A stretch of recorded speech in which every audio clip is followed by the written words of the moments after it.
Hi everyone, कैसे हो आप सब। तो चलिए आज की एक्सप्लेनेशन शुरू करते हैं। तो जैसा हमने पिछले एपिसोड में देखा था, अल्फा ने डेरेक को बुरी तरीके से घायल कर दिया था, जिससे कि डेरेक बेहोश हो गया था। तब यह नज़ारा देख अपनी जान बचाते हुए स्कॉट और स्टाइल अपने स्कूल के भीतर छिप गए थे। अब इससे आगे की कहानी को शुरू करते हैं एपिसोड नंबर 7 नाइट स्कूल के साथ,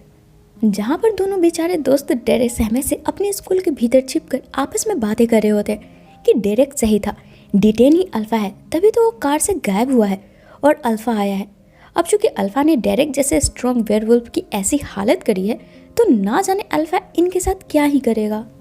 अब इस बात से परेशान दोनों हिम्मत कर स्कूल से बाहर निकल स्टाइल की जीप पर बैठकर यहाँ से निकलने का प्लान बनाते हैं। पर जैसे ही स्कूल से बाहर निकलते हैं, ये देखते हैं अल्फा स्टाइल के जीप को पूरी तरीके से तोड़ फोड़ चुका है, जिसके बाद ये दोनों वापस स्कूल के भीतर ही सेफ जगह ढूंढकर छिप जाते हैं, जहाँ पर स्कॉट स्टाइल को अपने डैड और उनकी टीम को यहाँ बुलाने बोलता है। पर स्टाइल अपने डैड को बुलाने से साफ मना कर देता है, क्योंकि ये नहीं चाहता था कि अल्फा इसके डैड की जान ले ले। अभी ये दोनों बातें कर ही रहे होते कि तभी इनकी नज़र स्कूल के गार्ड पर पड़ती है, जो कि अपने नाइट ड्यूटी पर था। अब इस गार्ड को ये दोनों सतर्क करे इससे पहले ही यहाँ पर अल्फा पहुँच जाता है और इस गार्ड को मार डालता है, जिसे देखे स्कॉट और स्टाइल यहाँ स्कूल के मेन गेट से जैसे भागने की कोशिश करने लगते हैं। तब ये देखते हैं अल्फा ने पहले ही मेन गेट को यहाँ पर ब्लॉक कर दिया है, जिसे देखकर स्कॉट स्टाइल को बताता है वो अल्फा स्कॉट को लेने आया है शायद, क्योंकि एक झुंड यानी कि पैक का ऑनर यानी कि अल्फा के पैक में जितने ज़्यादा वेयरवुल्फ होंगे वो उतना ही ज़्यादा पावरफुल होते जाएगा। वहीं दूसरी तरफ अब हम एलिसन को देखते हैं, जो कि रात को स्कॉट का इंतजार कर रही होती है, क्योंकि रोज़ रात को इनके मिलने का वक्त होता है। तभी एक अननोन नंबर से अल्फा स्कॉट बनकर एलिसन को मैसेज कर स्कूल बुलाता है, ये लिखकर कि आज रात ये लोग यही मिलेंगे। तभी एलिसन से मिलने यहाँ पर लिडिया और जैक्सन भी आ जाते हैं, जो कि एलिसन के मुंह से स्कॉट का इस वक्त स्कूल में होने वाली बात को सुनकर ये दोनों भी एलिसन के साथ स्कूल पहुँचते हैं। वैसे तो लिडिया को ये आइडिया बिल्कुल भी पसंद नहीं आता है, फिर भी जैक्सन के लिए ये यहाँ पर आ जाती है, जिसके बाद इन्हें कार में ही वेट करने बोल एलिसन अकेले ही स्कूल के भीतर जाने लगती है। तब जैक्सन इसके साथ चलने को जिद करने लगता है, जैसे मानो अचानक से इसे एलिसन की कितनी फिक्र होने लगी है। पर फिर भी एलिसन अकेले स्कूल के भीतर चली जाती है। तभी यहाँ पर जैक्सन और लिडिया की नज़र स्टाइल की टूटी जीप पर पड़ती है, जिस पर पंजों के निशान देखकर ये दोनों काफ़ी घबरा जाते हैं और एलिसन को ढूंढने ये भी स्कूल के भीतर चले जाते हैं। तभी यहाँ पर जैक्सन की नज़र अल्फा पर पड़ती है, जिसे देखकर ये अभी भी चुपचाप खड़ा होकर उसे बस देख रहा होता है और समझने की कोशिश कर रहा होता है कि आखिर ये एक चीज़ क्या है। और पिछली बार उस मार्ट में इस जानवर ने आखिरकार इसके कंधे पर डेरेक के पंजों के निशान देखकर इसे छोड़ क्यों दिया था।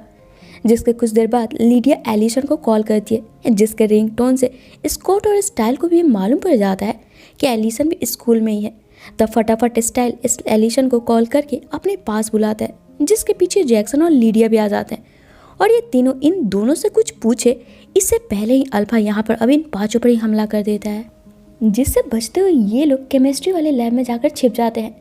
यहाँ पे एलिसन काफ़ी घबराई हुई सी थी और स्कॉट से पूछती है कि आखिर ये सब चल क्या रहा है और इन पर हमला कौन कर रहा है, जिसे सुनकर स्कॉट को समझ नहीं आता है कि आखिर अब ये क्या बोले।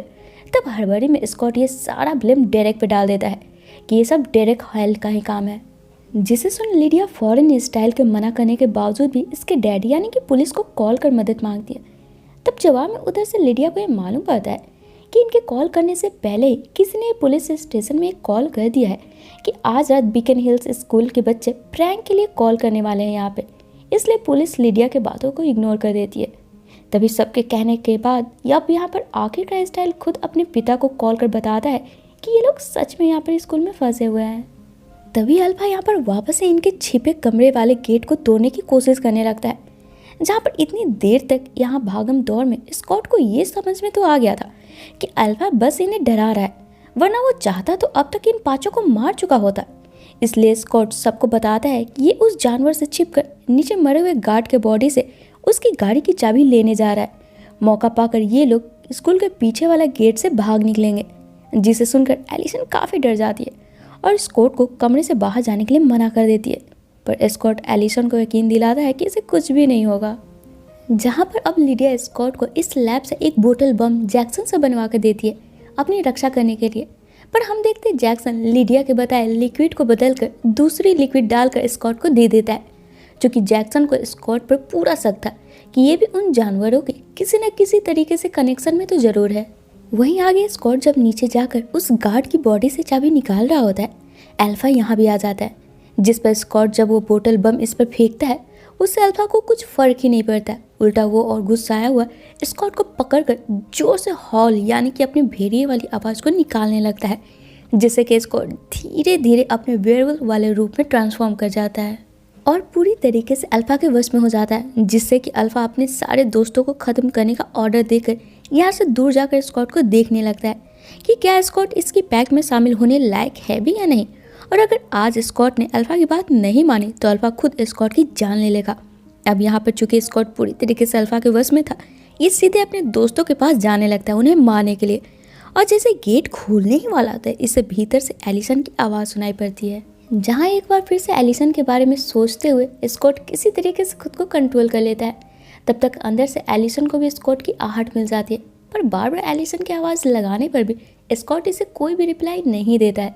क्योंकि तब तक स्कॉट तो यहाँ खुद ही सदमे में था कि अभी ये कुछ देर पहले अपने दोस्तों को मारने वाला था कि तभी यहाँ पे स्टाइल के डैड अपनी टीम के साथ पहुँचता है और पांचों सही सलामत स्कूल से बाहर निकलते हैं। तभी स्कॉट और स्टाइल की नज़र D10 पर पड़ती है, जो कि यहीं पर एम्बुलेंस में बैठा होता है और पुलिस को बता रहा होता है कि ये बस इसी रास्ते से गुजर रहा था, तभी उस जानवर ने इस पर हमला कर दिया था, जिससे कि ये यहाँ पर बेहोश हो गया था। जिसे सुनकर स्कॉट और स्टाइल दोनों एक दूसरे को देखने लगते हैं, ये सोचते हैं कि आखिर D10 ने पुलिस को झूठी गवाही क्यों दी, कहीं डेरेक का शक D10 पर सही तो नहीं था ना। वहीं अब एपिसोड के आखिर में स्कॉट जब खुद को शांत कर एलिसन के पास जाता है उससे बात करने के लिए, एलिसन इससे यहाँ पर ब्रेकअप कर लेते हैं, ये बोलकर कि आजकल स्कॉट का बिहेवियर कुछ बदल सा गया है,